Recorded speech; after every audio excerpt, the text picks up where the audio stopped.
Today's guest is Samara Schulman.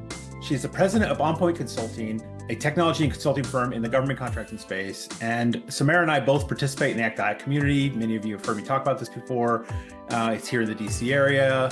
And that's where Samara and I ran into each other at a membership meeting, and we kind of interact in the DC space. You just never know when we're going to run into each other. But I want to thank you for joining me today, Samara. Absolutely. It's a pleasure to be here, Jeremy. So for those who have not had a chance to meet you at an event where we have a kind of happy hour hangout time, talk a bit about yourself, who you are, what you do, and where you're from.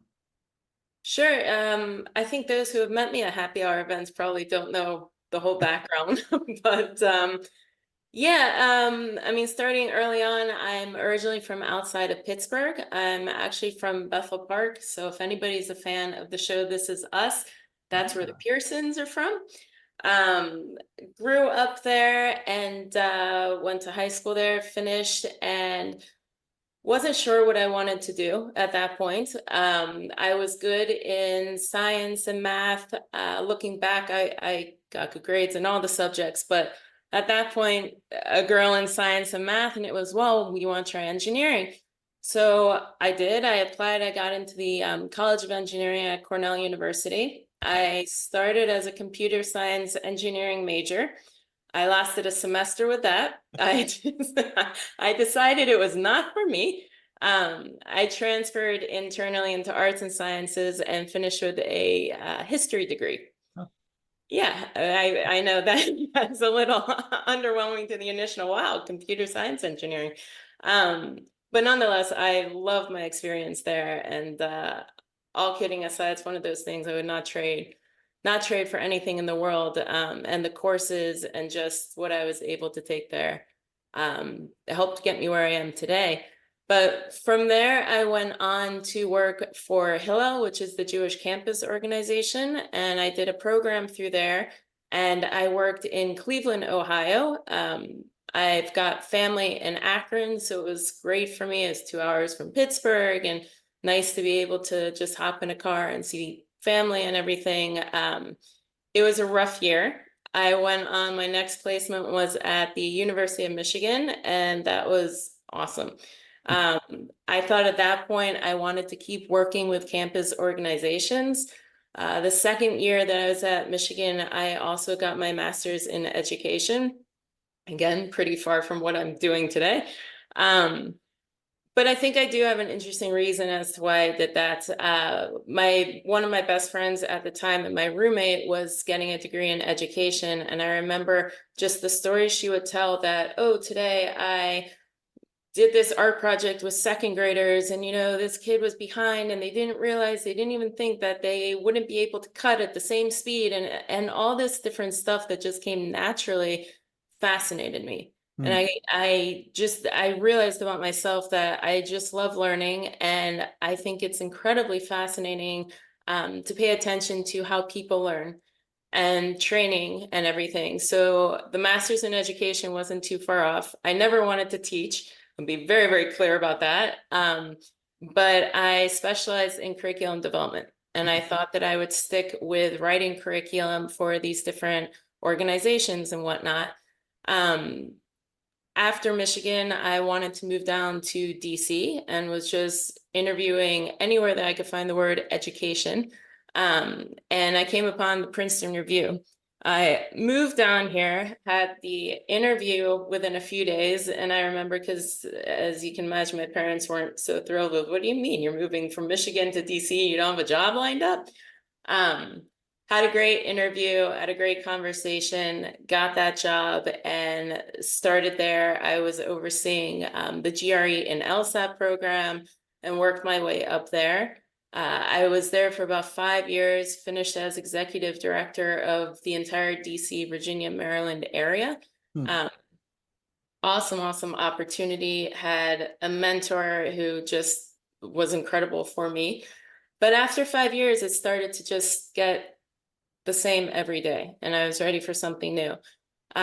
Started looking at different positions and whatnot, and came upon a recruiting opening at On Point Consulting. Went for that interview, got called in, and I remember within about 10 minutes, one of the VPs at the time, one of the co-founders, was asking me, well, why did you apply for recruiting? And I said, well, it's something I know I can do. I just managed, I recruited, I hired, I fired 180 something teacher pool at the Princeton Review. I know I can handle that. And he said, all right, well, we want you here, but not for recruiting. Just give me a few days, I'll call you back and let me figure out where we can put you. Shortly thereafter, I started at OnPoint as a project control analyst. I remember when I got the call and the job offer, I went straight to Borders and bought like project management for dummies and a EVMS book. And I remember again, my conversation with my dad at that point was him saying, do you know what you're doing? I said, yeah, I can figure this out. I got this. But the truth of the matter is that I had the skills, even if I hadn't been in this industry yet. I had done like I said, the human capital management portion of it, managing to a P&L, dealing with a budget of millions of dollars, your costs, your revenue, your marketing, all of that sort of stuff. I had those skills, and to my luck, somebody saw that in me. And I've been at OnPoint ever since. I've been, next month will be 13 years actually at OnPoint. Started as a project control analyst, worked my way up there as well. Any job that I could do at OnPoint, I took on. At one point, I became billable on a project that we had with the NNSA as a procurement officer. And said, all right, I can figure out procurement and talk about the FAR and all those rules and the threshold and whatnot. But it was, and it continues to be just an awesome place and an awesome learning environment, and fit what I was looking for. And quite frankly, it fits what I look for in positions. Yeah, I mean, I kept working my way up, like I said, and I oversaw a few of our projects. I worked closely with the project managers, not just on the financial aspect, wrote trainings for the project managers. Then it got to the point that, well, we needed something with contracts. And my boss, another fabulous mentor, would say, all right, we'll go ask so-and-so and learn it. And I had a question about pricing. We'll go ask so-and-so and learn it. And I was like, this is awesome. And just the entire team was so warm and welcoming to share their knowledge. I mean, I remember many a time somebody taking, all right, well, here's how you get this number, and a marker to a whiteboard and explaining it to me. And all right, I got it. And that was that. But at OnPoint, I mean, I continue to learn. We were actually acquired in 2014. Talk about a wonderful learning experience. Our parent company is Sapient Government Services, and they're a fabulous company. They do different things and did different things than us at the time. So we focus on cybersecurity, infrastructure, enterprise architecture, things of that nature. We have facility clearance. We had work, primary work at the time at least was, like I said, DOE and NNSA and State Department and DOD. They didn't. They focus much more on strategic communication. They're huge in health IT. They do user experience, user design, websites, all that sort of stuff. And so it was great. It was a great acquisition. Until a year later, we were all bought by a French company named Publicis Group. Then the learning curve got a lot more fun. As you can imagine, they're a French company, and the US government is not so high on being owned by outside governments, outside countries rather. So we proxied ourselves off. And that was a whole different learning experience. So we're a FOCI mitigated proxy organization, and we operate as just an entirely separate entity and business unit of Publicis Group. And with that, as you can imagine, come challenges. There are good things that we've got a great working relationship with Sapient Government Services and work well back and forth with them. The challenges, a lot of them lie within our size. With affiliation rules, we're large, revenue-wise, we're technically a small, and anybody in this industry can fill in the rest of the blanks. But that's I'm Wow. trying to think. I think that's pretty much my backstory. That's That's why people at happy hours don't get all that. So, and that's an interesting challenge. Well, so I'm gonna roll back and ask a couple questions. So, how did you decide where you wanted to go to college to begin with? Was it just a foregone conclusion? Is it a family thing? that's a really great decision. In high school, I had done a couple different programs, a couple different, I remember one was called PFEW. I don't, Pennsylvania something, something, something. For a week at, I think it was Shenandoah University, centered on business. I did another week-long something somewhere again. I spent a summer working at a bank in, not like not the call center, but behind the scenes kind of thing. I spent a Mhm. summer in New York. I had all these different adventures and everything and all these different experiences, but I really wanted to go to Penn State. I'm from outside Pittsburgh. I don't know, half my class was going to Penn State. I wanted to go with friends, and on a whim, I remember my mom and my brother picked me up from one of these week-long programs, and I thought, great, we're going to go look at Penn State. And my mom said, no, we're going to go look at Cornell University. And I don't know how many people listen to this. I can't even begin to tell you how long I cried in that car ride for the 6 hours to Cornell University. But I loved it. I mean, once I saw it, it was just, it's a great size. It's not huge. It's also not small. I mean, you can't beat it scholastically and academically, and just turned out to be a fabulous fit for me. Yeah, it's well known as a solid university, right? So it's not kind of controversial in any way, and yeah, it's good. That's interesting. And then your first job was with campus organizations. Did that naturally come about from your experience there? Yeah, I was very active in that organization, and I remember applying to other positions. I don't even remember what types of positions I was looking at. History, I imagine it was a lot of research stuff. Um, but yeah, so I also applied to a program that they ran and got accepted to that. I think that's something that a lot of people overlook when they're in school is the opportunities for those on-campus organizations they have to hire. Yes. And the field is rich if you will participate in those organizations, or even if you didn't get hired by the organization, participation in those organizations can make or break opportunities, other job opportunities. So it's something I always, when I talk to people who are considering college or in college, plotting their stuff, I'm like, participate in everything you can possibly participate in. You never know where your next job's going to come from. Yeah, very, very true. So, and then because my family's from Michigan, I'm very happy to hear the Michigan. Oh, yeah, go Wolverines. Yes, go Wolverines. My grandparents would always send me Tigers, Detroit Tigers stuff, and Wolverines gear all through my upbringing. So that's really great. Nice. Go blue. Yeah, I always say I went from a college that fewer than 10 people went to the football games to a Big Ten score. I Yeah, think last count was 107,000 or something, the stadium seats there. So but I think if you're going to a Michigan school and you're from Pennsylvania, how do you get through Ohio? actually, I will tell you, my family is very split. I've got two cousins, and my brother went to University of Michigan. My brother's younger than me, but did undergrad there. So as he was finishing was when I was starting. And my other cousins, my mom and my two aunts all went to Ohio State. Oh So no. that Saturday before Thanksgiving is a lot of fun in our household. That's fantastic.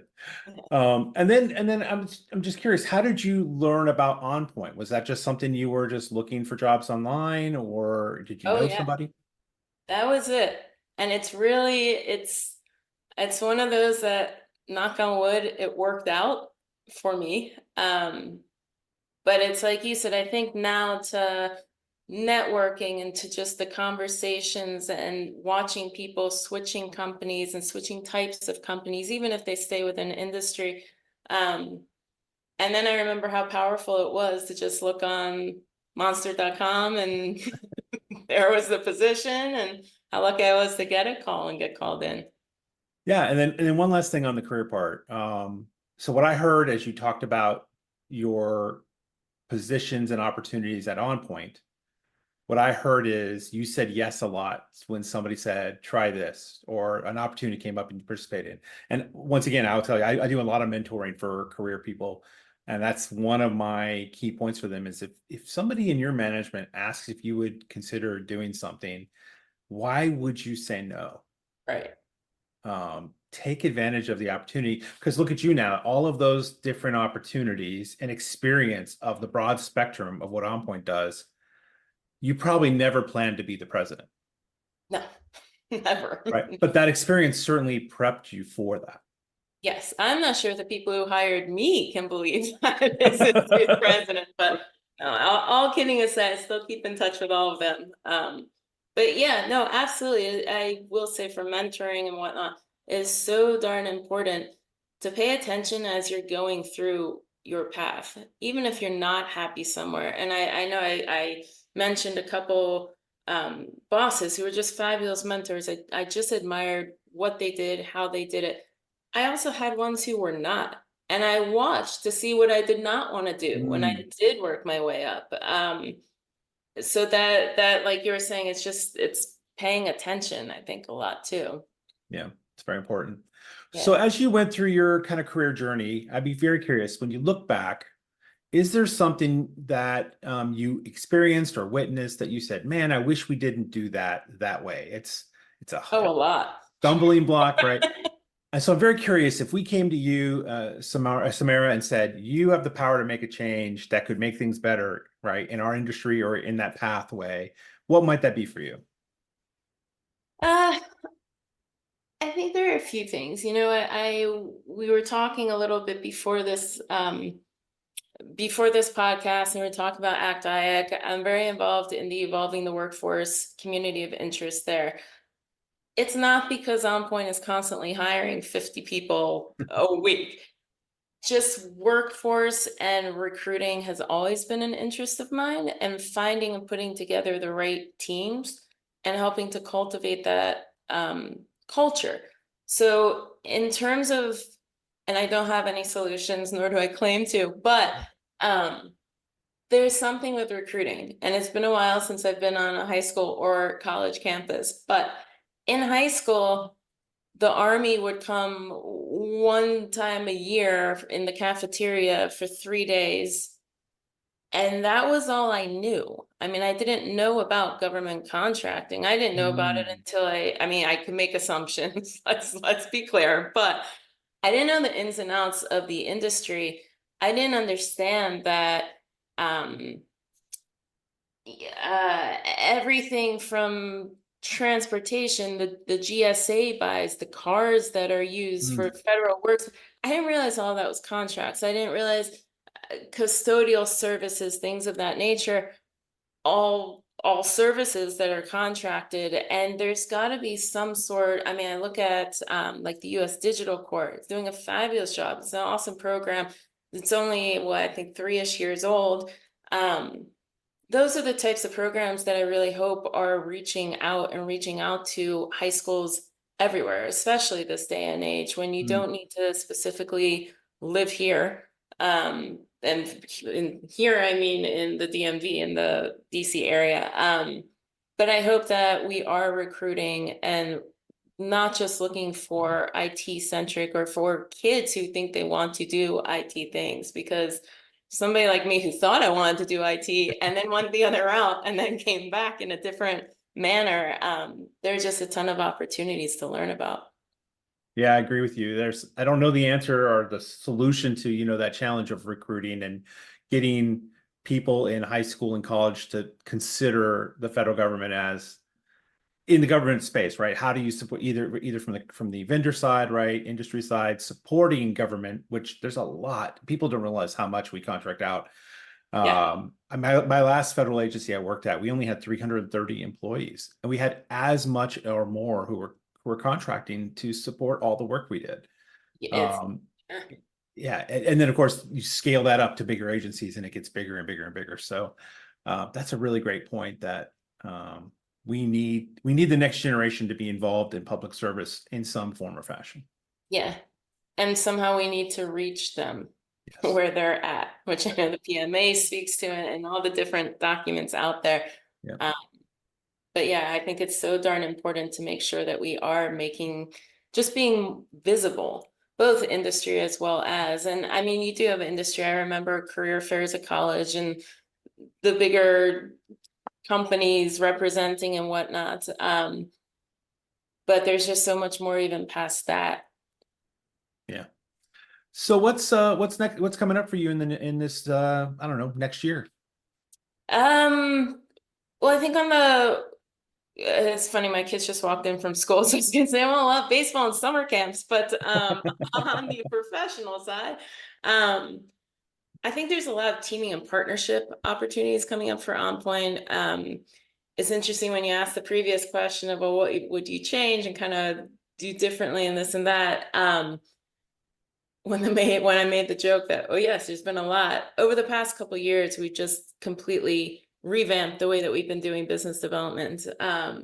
And I won't list off the different ways, but we've just changed a ton. And one of the things that we're now focusing on, I mean, it's easy to say, yeah, everybody wants to win, is really putting together the right strategic team to Mm, accomplish these different missions for government and just being a part of the cool stuff going on in government. I mean, there's so much stuff, there's so much technology, everything is changing so quickly. And rather than saying, hey, we can do this work by ourselves, which I'm confident we could, why not try to be a part and put together the best team strategically who has done this over there and who has done this over there and presenting as that. So on that front, we've just spent as well the past year and a half meeting a ton of different companies within industry and just having fabulous conversations and figuring out who's a good fit for this and who's a good fit for that. So over this next year and further on, um, I think that's where our opportunities are, and that's what I'm excited to watch for at OnPoint. At the same time, it's also, like we mentioned before, just cultivating the culture, keeping the team. I don't want to say the right team, but making sure that we're setting expectations, whether we're bringing on people or people leave, and all that kind of stuff, putting together the right project teams. I'm huge on that. And I think it is so darn important for our customers, yes, but also internally. Internal motivation, intrinsic motivation, all of that kind of stuff. Huge proponent. wow. So Well, that's busy years. yeah. Well, it sounds like a great plan and a great payoff as somebody on the government side. I love it when somebody thinks through the strategic value of the team makeup. So I can't wait to see how that works out for you. That sounds good. Well, thank you so much, Samara, for coming on the podcast today. I really enjoyed hearing your story. Thank you. I appreciate the conversation, and I'm also looking forward to hearing more of the conversations that you're having.